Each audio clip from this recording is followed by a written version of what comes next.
to start the day by saying theater people should not be up at this hour. If we want to be up at this hour, we'd be in television making lots of money.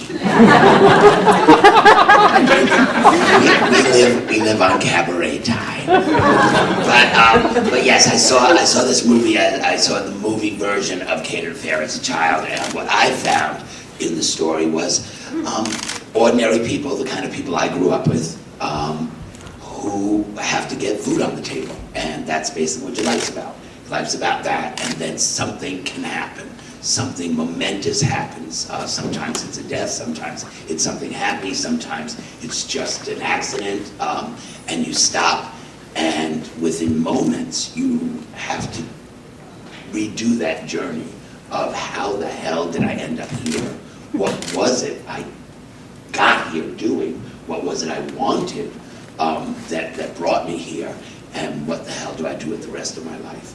And that's what really touched me in Catered Affair, that all of these characters have hit that moment.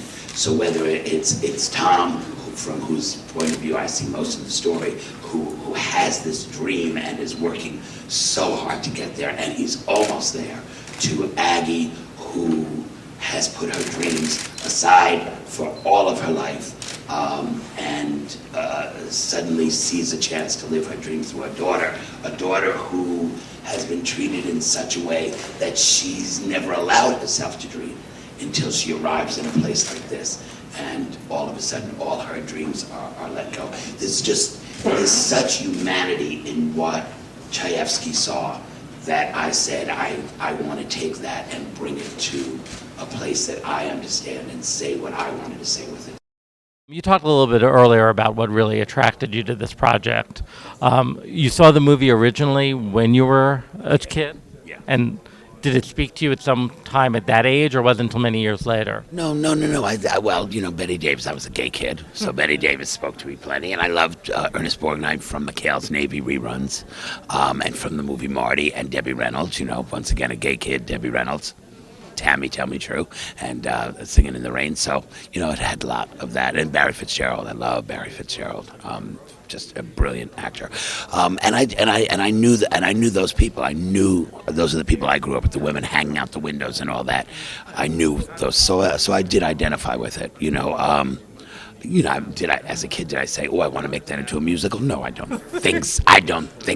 No one's quite that gay. No, really. I mean, she's essentially a somewhat frustrated housewife of the 1950s. What is it that spoke to that for Faith Prince? Well, yeah, you'd think, but what I look for is a good journey, a good arc. I look for humor and pathos. And I just loved that I'd never played anybody like this. I felt like I was waiting my whole life to do characters like this. And it reminded me of my grandmother. It really struck a note with me. So I felt like I had a lot to bring to the table. You're working with Faith Prince as your wife, and I know you and Faith have a long history. Tell us a little bit about that.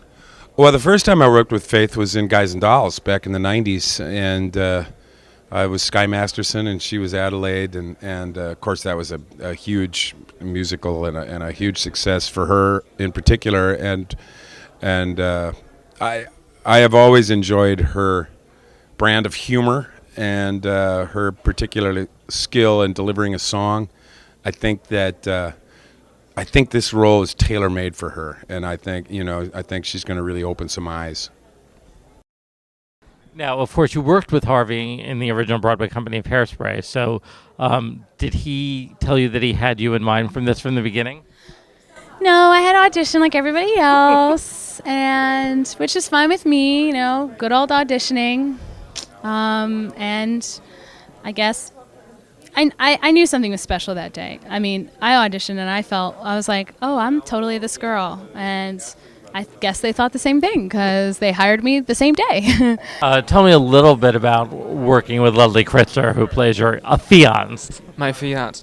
Leslie's great. We get on very well. She's it's fun to work with a natural comedian.